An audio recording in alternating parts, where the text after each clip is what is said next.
This is the harbour of the small town of Rathmullen on the shores of Lough Swilly in County Donegal. It's in the north of Ireland, a good deal further north than Belfast as a matter of fact, but it's not in official Northern Ireland. It's in today's Irish Republic. And yet, the history of modern Northern Ireland starts here. Because it was from here, nearly 400 years ago, on the 4th of September 1607, that a ship that had come from the continent sailed secretly away, carrying with it into sad voluntary exile in Europe the last of the great Catholic Gaelic Irish chieftains to try and prevent English rule becoming effective in Ireland. The great Hugh O'Neill, the Earl of Tyrone. With O'Neill went his family and retainers and his young ally, the Earl of Tyrconnell. It was the English crown that had made them both earls, and yet now they were going. Why? They'd been in rebellion some years before, but had been defeated and pardoned. Finding themselves deprived of all real power in their own lands, they were leaving in despair. The events known as the Flight of the Earls, and it changed the course of Irish history. Because O'Neill, the Earl of Tyrone, and Tyrconnell had left so unexpectedly, it made it easy to think that they were up to something treasonable. All their lands, a vast area stretching right across Ulster, were now declared forfeit to the Crown. Many English who'd fought O'Neill and Tyrconnell's father in their great rebellion of some 10 years before had long been wanting to get their hands on these lands. Now they were up for grabs officially, and grabbed they were.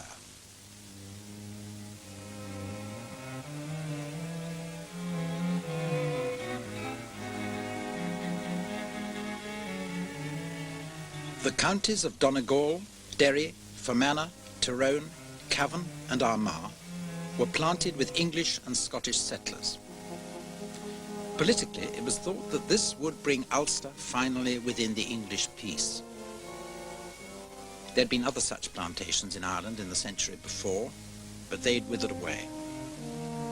To this colonizing plantation of Ulster, the government was determined to give real permanence.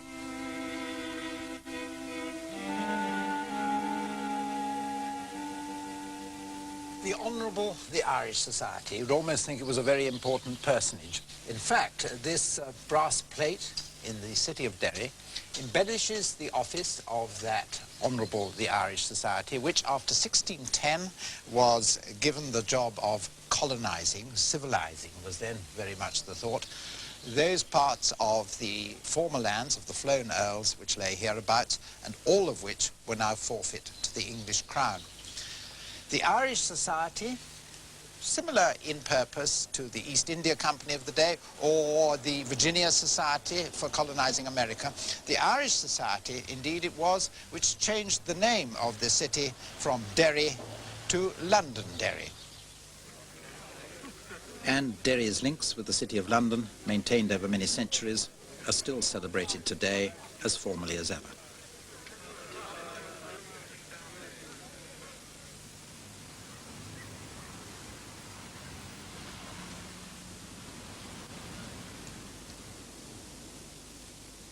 To the City of London was given the undertaking of settling not only Derry itself, but the whole county.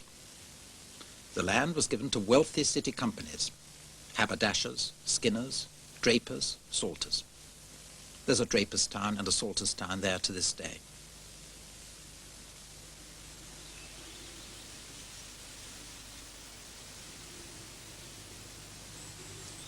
In County Londonderry, the drawing board scheme was that almost all the land was to go through the city companies to Scottish and English settlers who weren't allowed to take Irish tenants.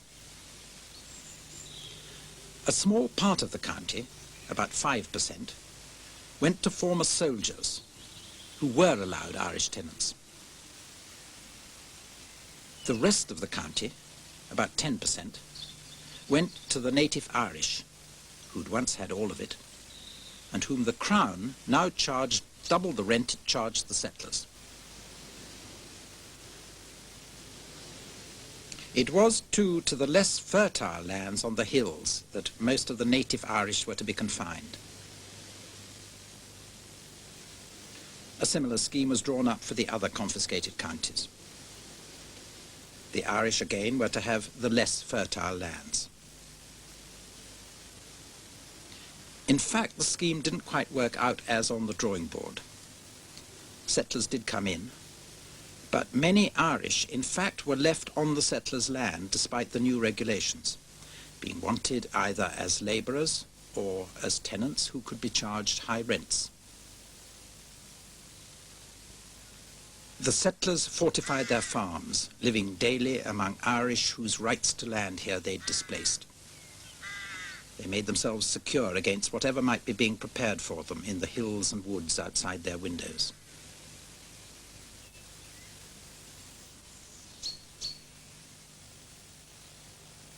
However peaceful the scene outside, however industriously the settlers might work the land, they were not a massively planted colony at all, but isolated individuals.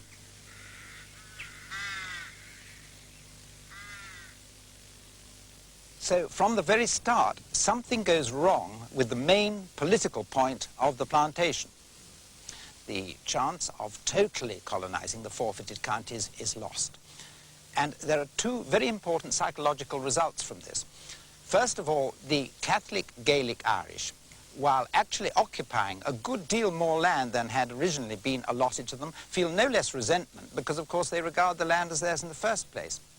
Secondly, the Protestants, less numerous, less physically dominant than had been intended, feel themselves, not without reason, insecure and more a beleaguered garrison surrounded by enemies than as masters in their own new homes.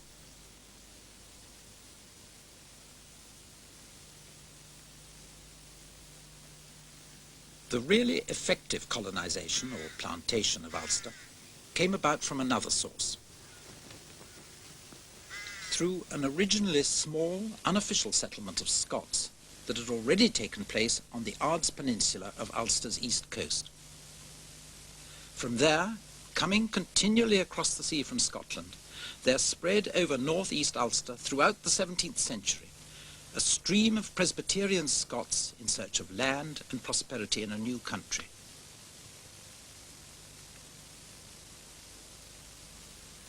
Here too, the new and old populations, Protestant and Catholic, became intermingled.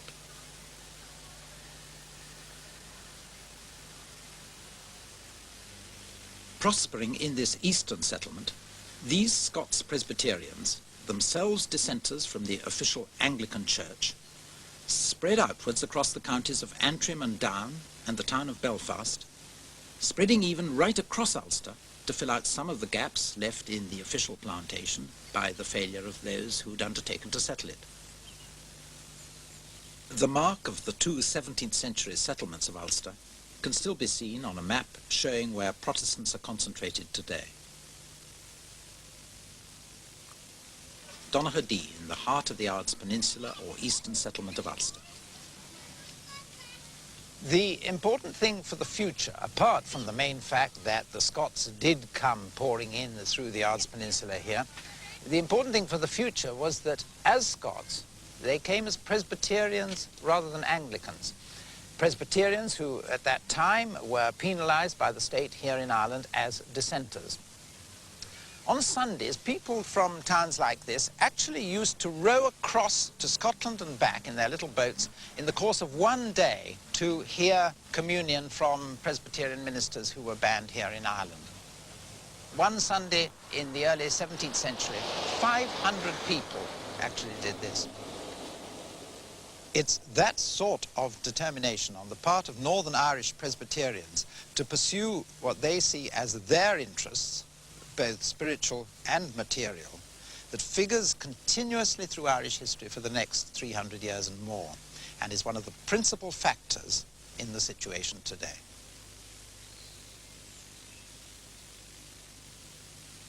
So came about, gradually, the English and Scottish Protestant settlement of Ulster. Ulster, once the most Gaelic, Irish and Catholic province of all, now had a mixed population of opposed interests and beliefs, but not visibly distinguishable, except that, as the new Protestant settlers put it, Catholics dug with the wrong foot.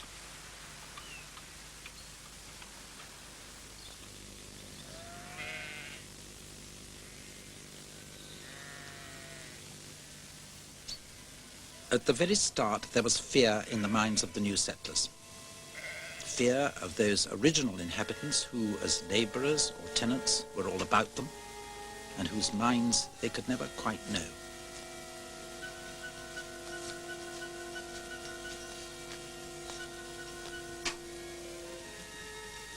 Fear of those pushed to the less fertile lands, plotting perhaps out of sight to recover what had been taken over by the stranger as they brooded in resentment. Some 5,000 former swordsmen of the two Gaelic earls who'd flown still lurked in the bogs and mists.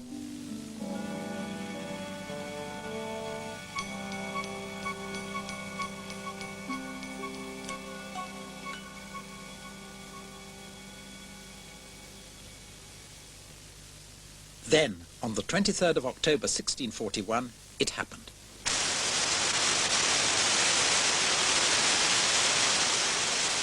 A great rebellion of the Catholic Gaelic Irish, proclaiming their loyalty to the Crown, but striking swiftly and fiercely for the return of their lands. The 1641 rebellion was against all new settlements in Ireland, but the Ulster settlement was the largest, and there the effect was most shattering. This is the bridge at Portadown in Northern Ireland today.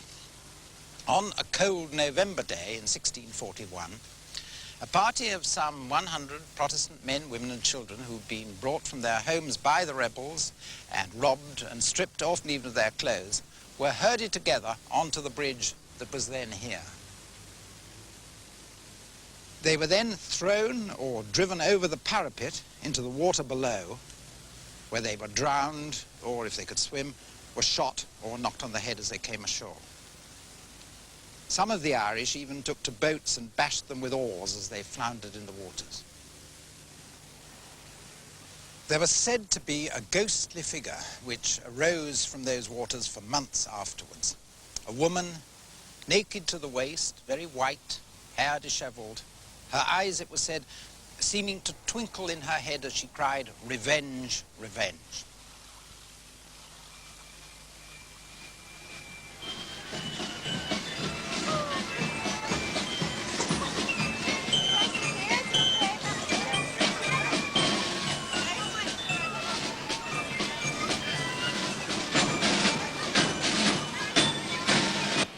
Protestants are in the water and the Catholics are on the land there. They were fighting for so we could have the Holy Bible for reading, and the Roman Catholic wouldn't let us have our Holy Bible, and that's what it's all about. Not quite, but there was a religious aspect to the rebellion. Catholic against Protestant. And such atrocities as the Catholic soldiers of Sir Phelim O'Neill, the Irish leader, did carry out, were made the most of by Protestant propagandists. That atrocities did take place is certain. So is the fact that they were exaggerated. One Protestant historian said Sir Phelim O'Neill's men killed 150,000, more than the entire Protestant population of the day. But atrocities did happen, usually through indiscipline rather than in any systematic way. In any case, it was what was thought to have happened that perhaps mattered most.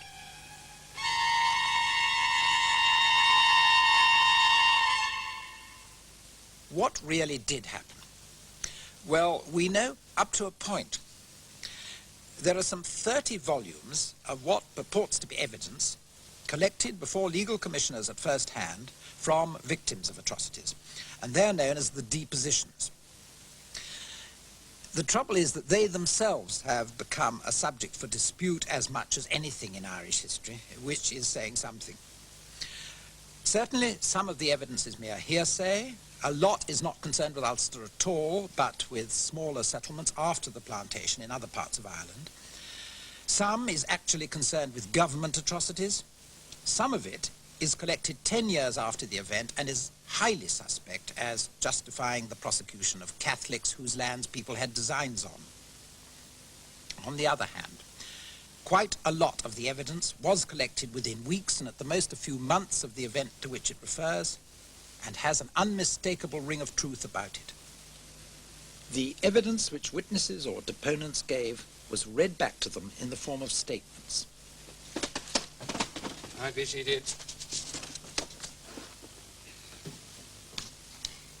Call the first witness, Elizabeth Prize of Armagh. As for this deponent and many others that were stayed behind, diverse tortures were used upon them. And this deponent, for her own part, was thrice hanged up to confess to money, and afterwards let down, and had the soles of her feet fried and burnt at the fire, and was often scourged and whipped. And a great number of other Protestants, principally women and children, whom the rebels would take, they pricked and stabbed with their pitchforks, skeans, and swords, and would slash, mangle, and cut them in their heads and breasts. And when these so mangled people desired them to kill them out of their pain, they would deny it. Of which she, this deponent, hath, in many particulars, been an eyewitness.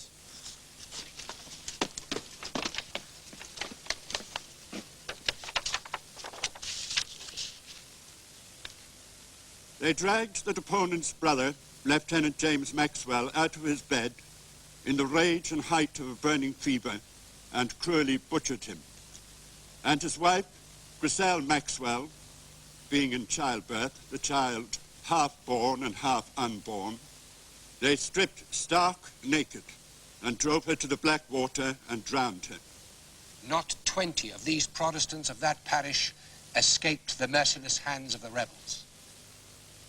But all the rest, being a great multitude, were all murdered and put to death.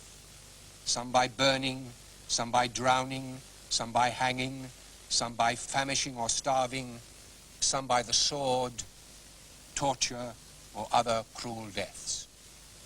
So endeth your statement. You come forward, please. Some of the evidence in those depositions shows the Irish rebel commanders to have been humane and considerate with their prisoners. And it seems, on the whole, that atrocities were committed as a result of wild indiscipline rather than policy. On the other hand, if you're having an atrocity inflicted on you, it doesn't help much to know it's only indiscipline and not policy. On balance, historians seem to think that about 12,000 Protestant men, women and children were either murdered or died of their privations in the early stages of the 1641 rebellion. But the real point is that it's the exaggerated versions that have counted in Ireland as much as the truth. In the Northern Irish Protestant historical subconscious, there's no limit to the horrors that might have been or might still be inflicted on them. Remember, the 1641 rebellion took place when Protestants were far outnumbered by the Catholics they lived among, and the Northern Irish Protestant attitude today is still conditioned by the fact that they are a minority in the whole of Ireland, rather than by the fact that they're now a majority in the north.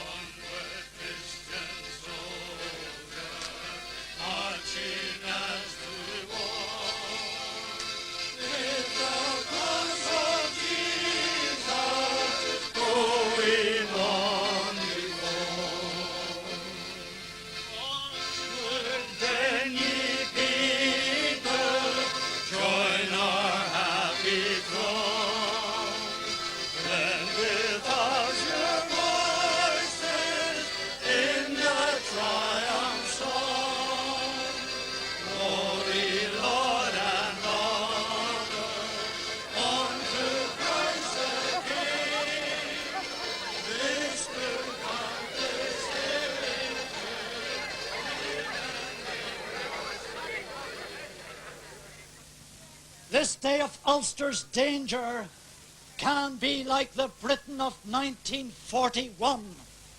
It can be our finest hour as we face the combined forces of atheistic communism, religious bigotry in every and any form, corrupted forms of politics, militant republicanism, secularism, and sheer pagan materialism. Loyalty to our sovereign and civil and religious liberty for all. These principles, either the very essence of democracy, and are under constant attack from the forces of evil throughout the world. And nowhere is that more apparent than in this, our beloved province of Ulster. You know, we still have the open and the avowed enemies of Irish Republican Romanism and of godless communism, which our fathers recognised and opposed in their day and generation. Quite apart from the atrocities and their effect on Ulster, the rebellion of 1641 had another all-important effect on the way things were to go in Ireland. The Gaelic Irish had risen in the Catholic cause as well as the cause of their own lands lost to the new settlers. But the old English settlers in Ireland were Catholic too, like the Gaelic Irish. And as the English Parliament became more and more Puritan, moving as it was towards a civil war with the king, as Parliament became more and more zealously anti-Catholic, all Catholics in Ireland, Gaelic and Old English, became more and more anxious that their religion would prejudice their rights to land. In other words, the two Catholic groups in Ireland came together to form a self-protective alliance that was slightly uneasy at first, but strong and all-important for the future.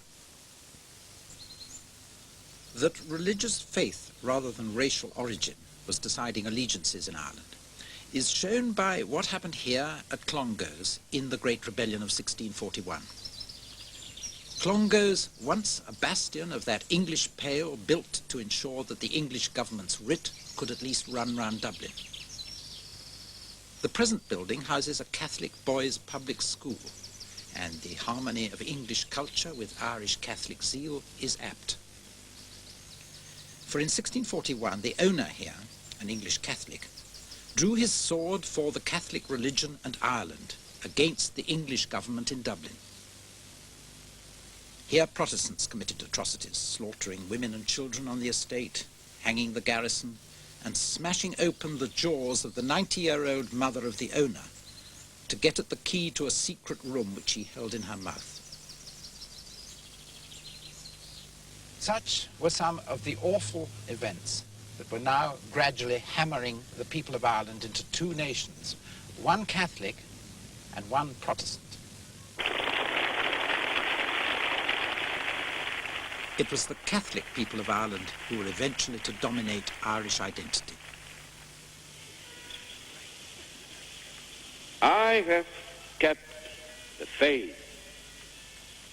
That has been the ambition of the Irish down the centuries, through persecution and through poverty, in famine and in exile. You have kept the faith. For many, it has meant martyrdom. Here at Drogheda. Here at Drogheda, a name enters Irish history that has still not left it: Cromwell. Because here at Drogheda, in the name of English government, Cromwell carried out one of his most ruthless deeds.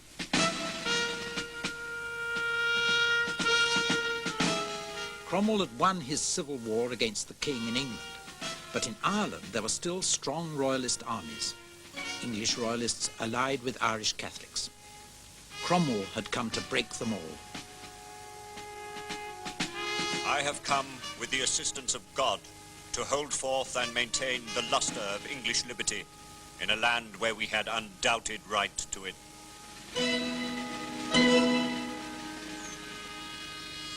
Cromwell came over, wrote someone who experienced it, and like a lightning passed through the land.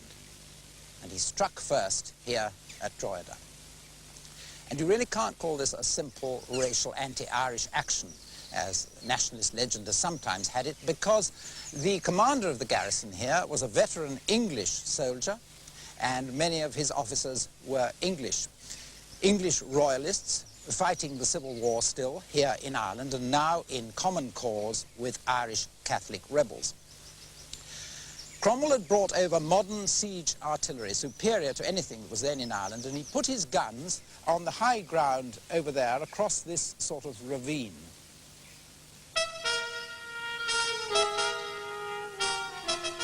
With 200 to 300 cannon shot, he succeeded in making a breach.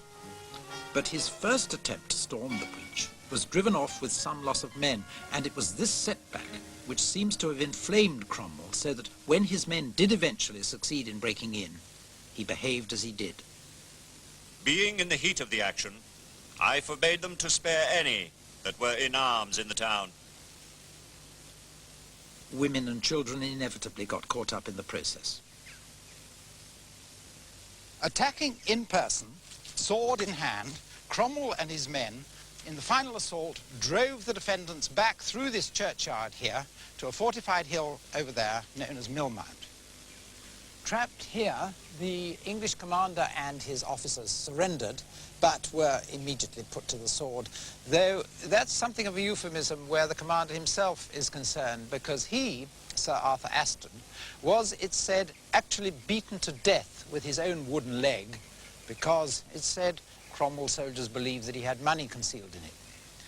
The part of the garrison that had temporarily managed to escape crossed the river down there into the other part of the town and took refuge, some of them, in St. Peter's Church, the tower of St. Peter's Church, which was then a wooden tower. Cromwell had it burned down, and those who fled from it were massacred. Of a party of some 120 defenders he caught in another tower and who surrendered, he later wrote, The officers were knocked on the head, and every 10th man of the soldiers killed, and the rest shipped to the Barbados. I think we put to the sword altogether about 2,000 men. And just to assuage any feelings of guilt or remorse he might have felt, Cromwell added, Therefore, it is right that the Lord alone should have all the glory. In a rather confused way, Cromwell seems to have seen himself as accomplishing the Lord's work by avenging, here in Drogheda, the atrocities of the rebellion of 1641, some 8 years before. But then Drogheda had taken no part in the rebellion of 1641. It had in fact been inside the government-administered Pale all the time, and had only been occupied by royalist troops some 2 months before Cromwell's arrival in Ireland. Now, it is possible that some of that garrison might have taken part in atrocities some 8 years before, but certainly not all of them, and certainly not the English officers.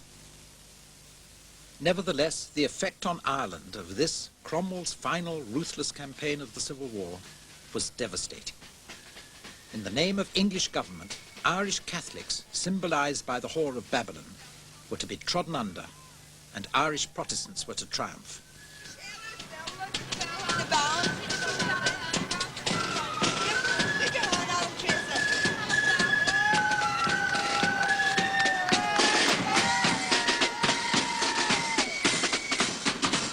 I feel particularly sorry for those that believe in the Roman Catholic faith, because I think they're living in idolatry, they're living in darkness.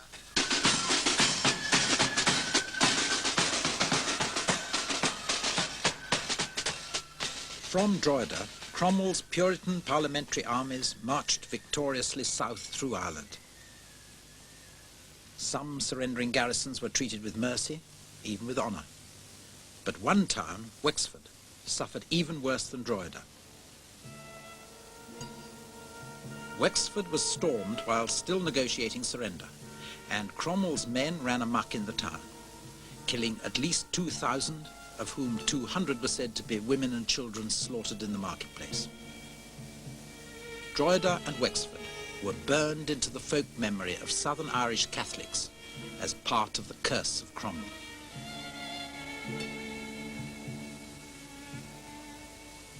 After Wexford, the rest of the Parliamentary Army's campaign against the Irish Royalist and Catholic forces was quite soon over. When it was over, Cromwell acted ruthlessly against those defeated Irish Catholics who owned land. To his soldiers and to adventurers who'd financed his campaigns, he gave Catholic land, and he transplanted the Catholic owners beyond the River Shannon to the more barren areas of the province of Connaught.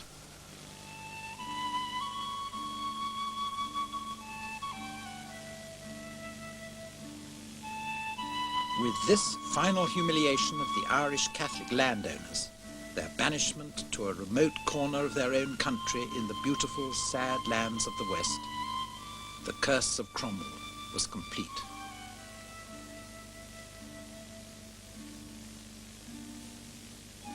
Only the landowners were transplanted.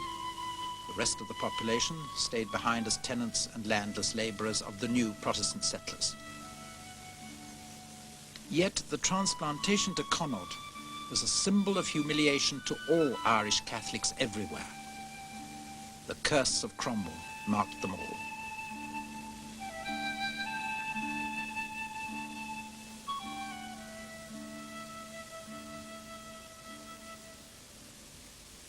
The percentage of the land of Ireland owned by Catholics had shrunk anyway by the time of the Great Rebellion to 59%. As a result of the Cromwellian land settlement, it shrank to 22%. As a result of further Catholic humiliation in great events to come, it was to shrink by 1695 to 14%, and by 1714 still further to a mere 7%. When the restored monarch Charles II replaced the Cromwellian regime in 1660, Irish Catholics hoped he'd restore them to their former status too. But he was far too wily to upset the Protestants who'd given him back his crown. With his brother James II, a Catholic, on the throne in 1685, Irish Catholics felt their moment had come. James gave Catholics high offices of state and set about revoking the Cromwellian land settlement. Before he could do this, James was kicked out of England by an English revolution. But he was still king in Ireland.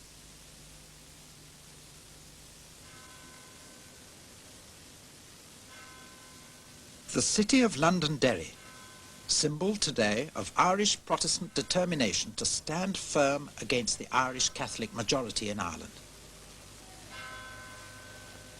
Londonderry, where the Protestant cry of no surrender still echoes down 3 centuries of Irish history. Londonderry, where the Northern Irish Protestants ring out today from their 17th century cathedral their implacable message, "What we have, we hold."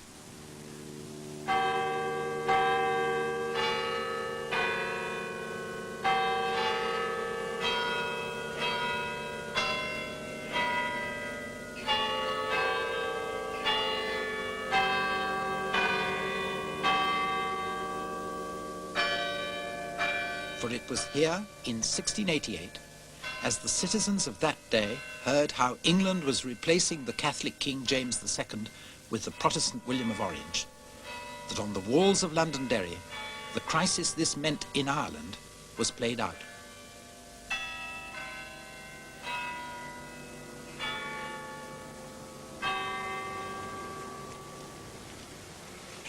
And the crisis is reenacted here every year on the anniversary of these great events.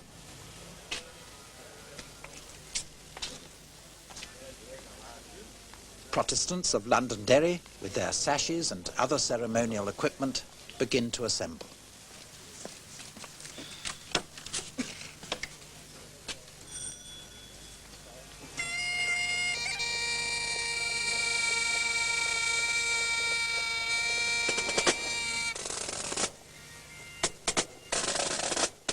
Their links with their Scottish settler ancestry of that day proudly stressed. The march on which these descendants of those Scottish settlers are about to start celebrates the action of 13 apprentice boys of the city of Londonderry in 1688. Apprentice boys who helped save Londonderry and Ireland for William of Orange.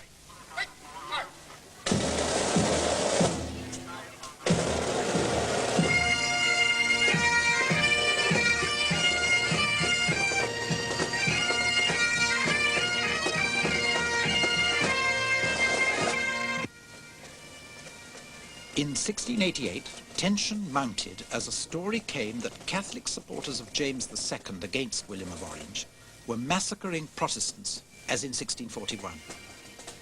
And news, too, that a new garrison was being sent to the city in King James's name, a Catholic regiment of Lord Antrim's Redshanks. So these Catholic troops, the Redshanks, are marching towards the gates of Derry when this terrifying rumour that Catholics are once again about to turn on the Protestants reaches the citizens of Londonderry. Voices are heard saying it would be madness at such a moment to let Catholic troops like that in to garrison the town. Other voices, shocked, declare that it would be unthinkable to try and keep what are, after all, the royal troops out of a royal garrison. The Presbyterians in the town, with their independent attitude to authority, are untroubled by such scruples. But the Anglican Protestant establishment, while firm Protestants, are above all loyal to the crown, and they're among those who say it would be wrong not to admit the troops of the man who is still king in Ireland. The official decision, in fact, is to let the troops in the normal way. When suddenly 13 apprentice boys of the city of Derry take matters into their own hands. They seize the keys of the gates of Derry and slam them first in the face of Lord Antrim's Redshanks. A few months later, James himself arrives before the walls. He is refused admittance. The siege of Londonderry is on. To try and relieve it, there arrive from England ships which enter the River Foyle, but which, on judging the city's chances hopeless, timidly withdraw. Later, other English ships are deterred by a wooden boom placed here across the Foyle, and the situation of Londonderry seems hopeless. Including refugees brought in from the countryside all round, there were now some 30,000 Protestants taking shelter behind these walls. Walls in which modern barbed wire shows evidence of another siege in our own time. These 1689 Protestants crowded in here must have seemed a sitting target to James's Catholic armies positioned over there across what is now the bogside on the rising ground leading up to today's Cregan Estate. And it was from up there that the Catholic army, which was surprisingly ill-equipped to conduct a siege, bombarded the city.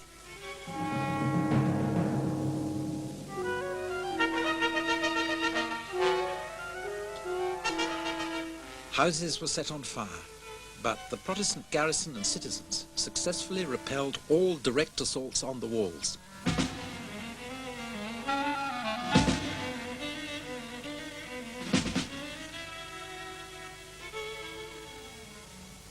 James's armies had no proper siege guns at all at first, and then only later one gun, a 24-pounder, that was capable of doing any sort of damage to these walls. James's armies did, however, have mortars, and these mortars did much damage to houses in the town, Derry giving back as good as it got with its guns mostly positioned on the walls, though two of them were placed on the roof of the cathedral.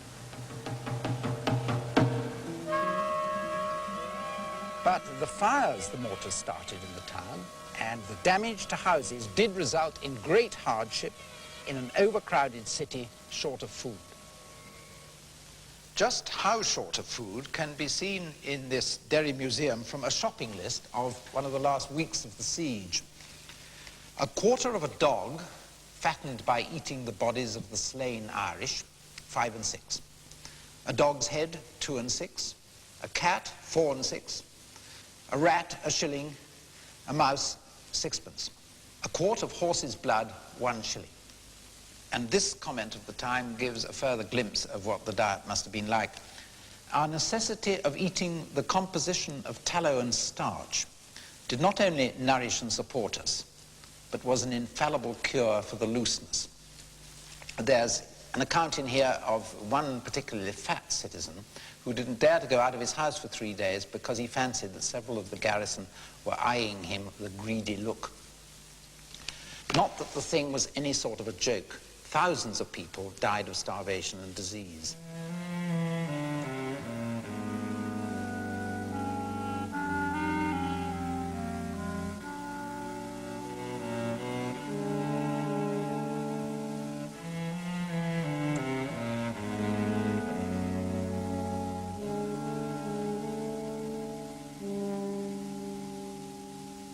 This object, preserved on a stand in the porch of Derry Cathedral, is quite literally a bombshell, one of thousands fired into Derry during the siege by James II's mortars. But this one didn't contain explosive. It had been specially emptied, in fact. What it did contain was written terms on which the besieged were invited to surrender. But it's proved explosive enough in history, because no surrender was the answer the besieged finally gave out. And no surrender it still is. Then, in 1689, the British ships in the foil, which had all the time felt held back by the wooden boom, finally summoned the courage to try and break through.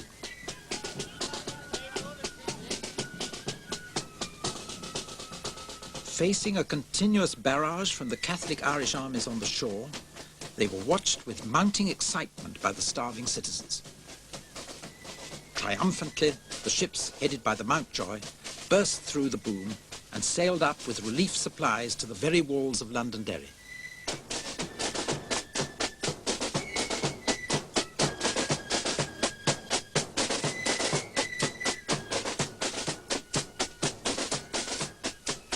And in triumph too, and a sort of grim joy, the hard-pressed citizens flocked down through the gates to greet them.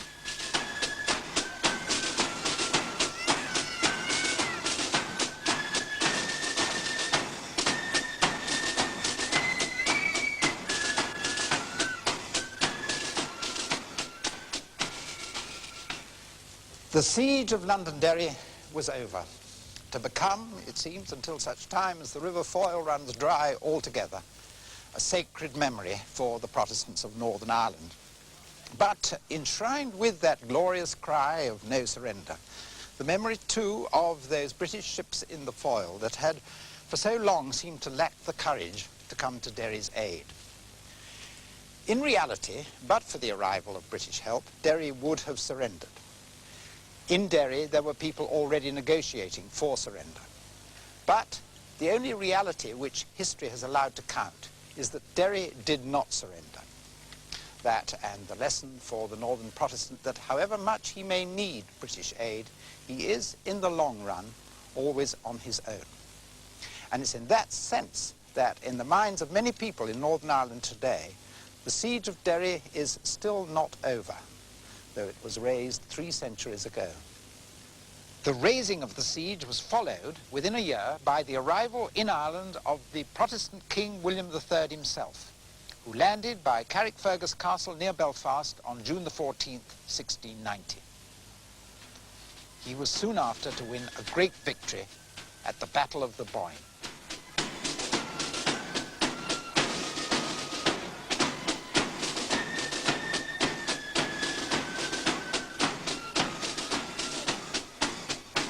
The Boyne finished James II. Next year, the Catholic armies in Ireland totally surrendered. And the triumph of William of Orange at the Boyne laid the foundation of that triumph of Protestant over Catholic, the memory of which is still perpetuated by Protestants in Northern Ireland today. The triumph of Orange over Green.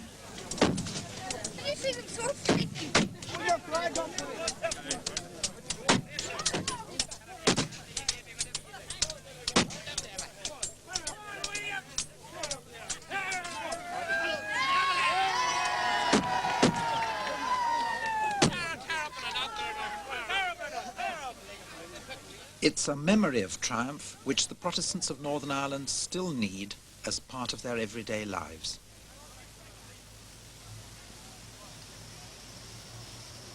But why do they still need it? What do William of Orange and the Boyne still mean to them? What does he mean to me? Well, he's the King of England. He was at the head of the Protestant Church. And I happen to be an Orange man, so he must mean a lot to me. So I say, as far as I'm concerned, he saved the Protestant people from getting prosecuted and murdered by Rome. Hippies, as they're called here.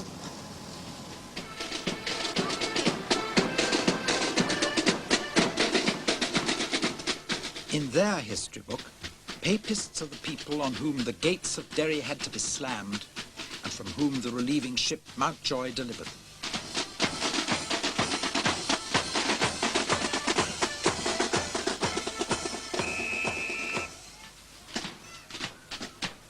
People against whom these Protestants still feel they have to defend themselves.